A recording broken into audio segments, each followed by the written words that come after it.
Put your hand against the bottom rail of your sash window, right now, where the two halves of the frame meet. If your house was built before 1914 and the window is original, you will feel something most homeowners have never noticed. A faint, constant, deliberate draft. Not a fault, not a sign the window needs replacing. A feature, engineered into the frame on purpose, that has been quietly heating and ventilating your room for over 100 years without using a single watt of electricity or a drop of gas. Most people who own a Victorian sash window have spent money trying to eliminate that draft. Draught-proofing strips, secondary glazing, eventually full replacement with a sealed modern unit. Every one of those interventions removes a system that was doing useful work and replaces it with a sealed box that traps moisture and removes the only passive ventilation many Victorian rooms ever had. This video explains what a Victorian sash window actually does, why it was built the way it was, and what happens to a Victorian room when that system is sealed shut by people who believe they were fixing a problem rather than dismantling a solution. If you are new here, hit subscribe now. Every week, British Home Secrets reveals the knowledge they buried, built specifically for UK homes. Now let us get into this. The first thing to understand is the structure of a sash window itself. A Victorian sash window has two vertically sliding panels, called sashes, that move within a frame using a counterweight system.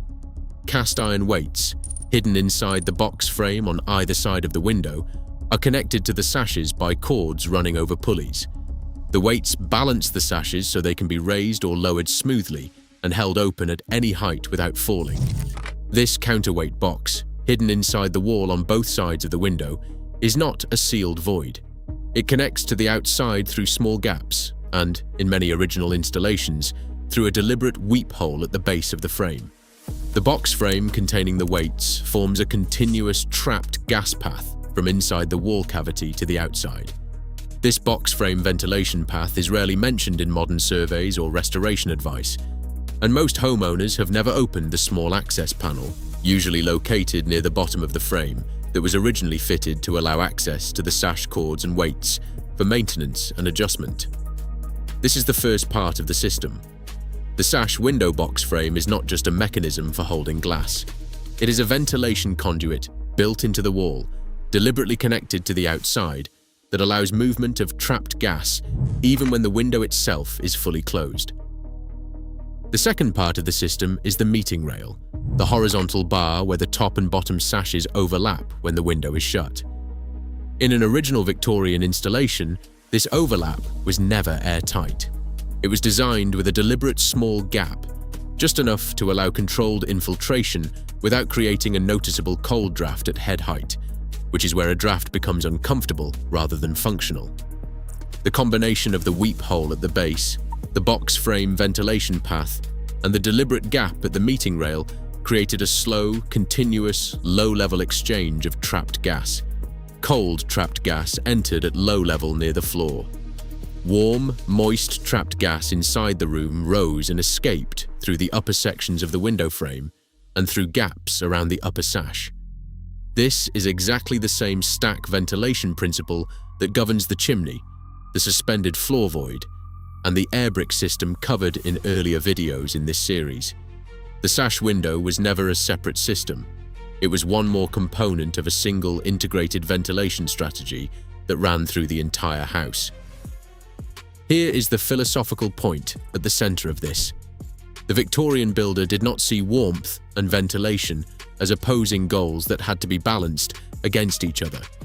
A sealed house and a warm house were treated as two different problems with two different solutions, and the sash window solved the ventilation problem so that other systems, the fireplace, the chimney, the suspended floor, could solve the warmth problem without the trapped gas in the room turning stale or damp. Modern construction frequently treats sealing and heating as the same problem, solved by the same intervention, which works until the moisture that ventilation used to remove has nowhere left to go. The third part of the system, and the one most commonly misunderstood, is the glass itself. Victorian sash windows were glazed with relatively thin glass, frequently containing minor imperfections, ripples and variations in thickness that are visible if you look at the window at an angle in low light. This glass was not low quality by accident. It was the standard glass available, produced by the crown glass or cylinder glass methods of the period. Thin, single-glazed glass has poor insulating properties compared to modern double glazing. This part is true and is frequently cited as the reason to replace Victorian windows. What is less frequently explained is the role that thin glass played in the overall thermal behavior of a Victorian room. The crown glass process, used for higher quality Victorian glazing, involved spinning a molten glass disc and cutting panes from it, which naturally produced glass that was thinner toward the edges and thicker toward the center, creating subtle but real variation in thermal performance across a single pane. Cylinder glass, the more common and affordable method used in most ordinary Victorian housing, involved blowing a cylinder of molten glass, cutting it lengthways, and flattening it while still hot, a process that left characteristic ripples and occasional small bubbles that are visible today if you know what to look for. Neither method could produce the precisely uniform thickness that modern float glass achieves as standard, and this variation in thickness across a single pane is part of why some areas of an original window feel colder to the touch than others on a winter morning. A pane of glass that loses heat quickly to the outside also responds quickly to sunlight from the outside. Modern double-glazed units, designed to minimize heat transfer in both directions, also reduce the speed at which a room benefits from direct winter sun, because the multiple layers of glass and the gas-filled cavity between them slow down the transfer of solar heat into the room, not just the transfer of room heat to the outside. In a south-facing Victorian room, as discussed in our video on Victorian house orientation, the original thin glass allowed winter sunlight to heat the room quickly during the limited hours of direct sun, and that heat was then absorbed by the thermal mass of the brick walls and dense plaster to be released slowly through the evening. A heavier, better insulated modern window reduces heat loss at night, but it also reduces and slows the rate at which the room can capture and benefit from the sun during the day. The trade-off is real in both directions. It is rarely explained in both directions. The fourth part of the system is the shutter.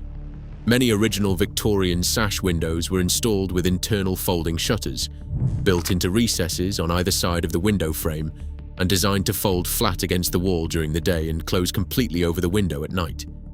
These shutters, where they survive, are frequently painted shut, disconnected, or simply forgotten behind curtains and blinds that were added later. A closed internal shutter at night creates a sealed pocket of trapped gas between the shutter and the glass. This still trapped layer acts as an additional layer of insulation, reducing heat loss through the window overnight by a margin that is comparable to many forms of secondary glazing, without requiring any additional glass, frame, or modern material. The shutter was the original nighttime insulation system, designed to work in combination with the window rather than as a replacement for it.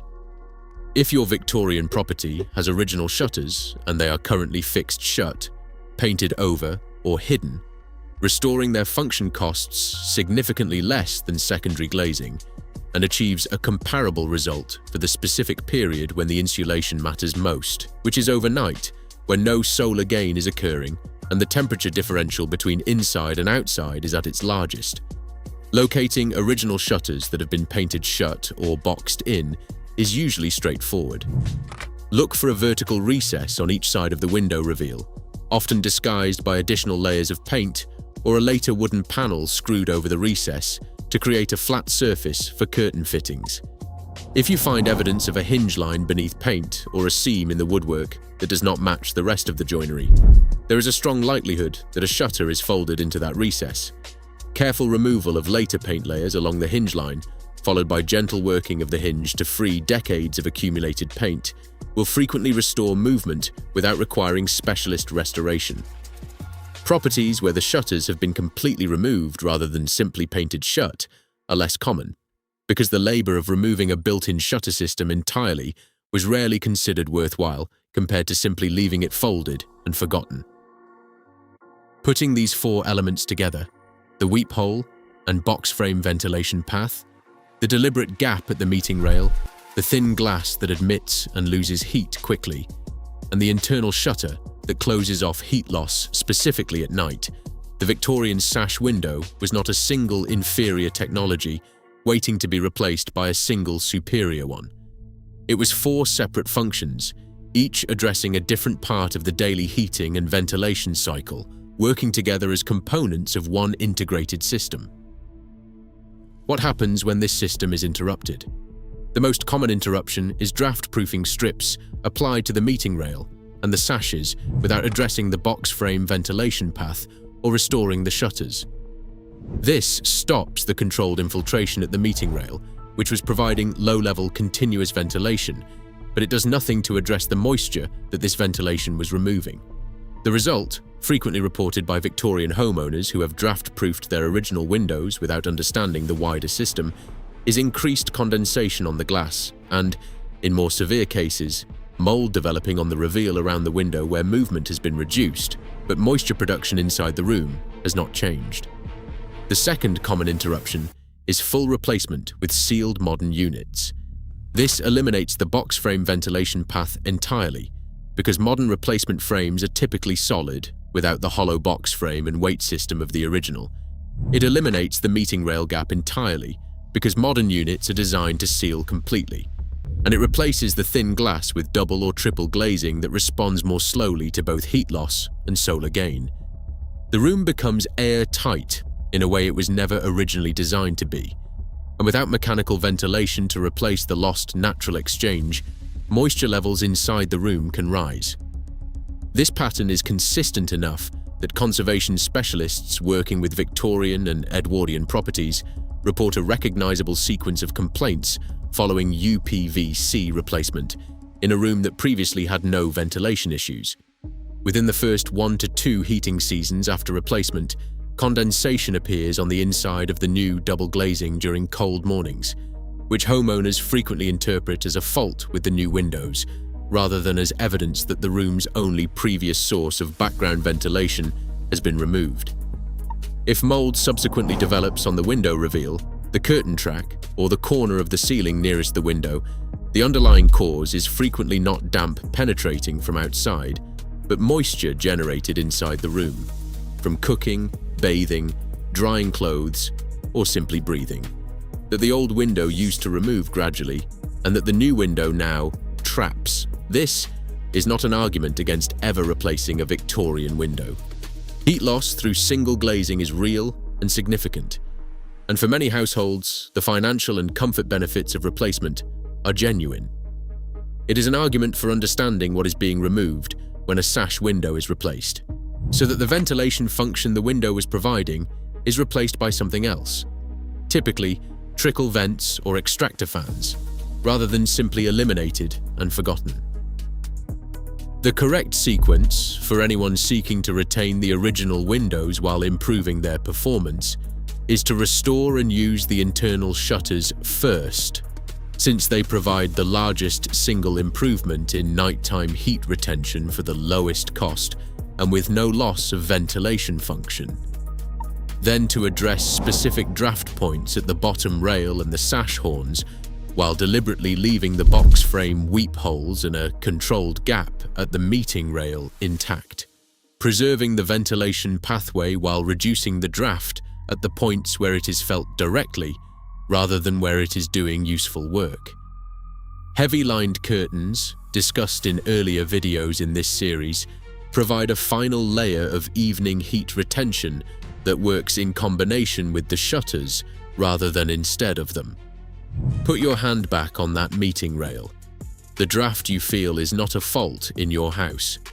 It is a message from a builder who understood that a room needs to breathe in order to stay dry, and who built that breathing directly into the window frame so that no one living in the house 150 years later would ever need to think about it, until someone sealed it shut and called it an improvement.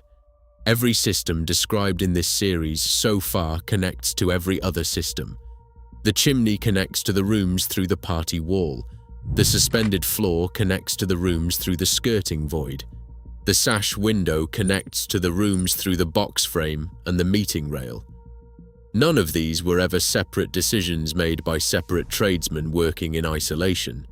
They were a single, coherent strategy for keeping a house warm and dry without mechanical assistance, refined over generations of building practice, and never written down as a unified theory. Because the people who built these houses did not think of themselves as engineers solving a thermodynamics problem. They thought of themselves as builders doing what had always worked.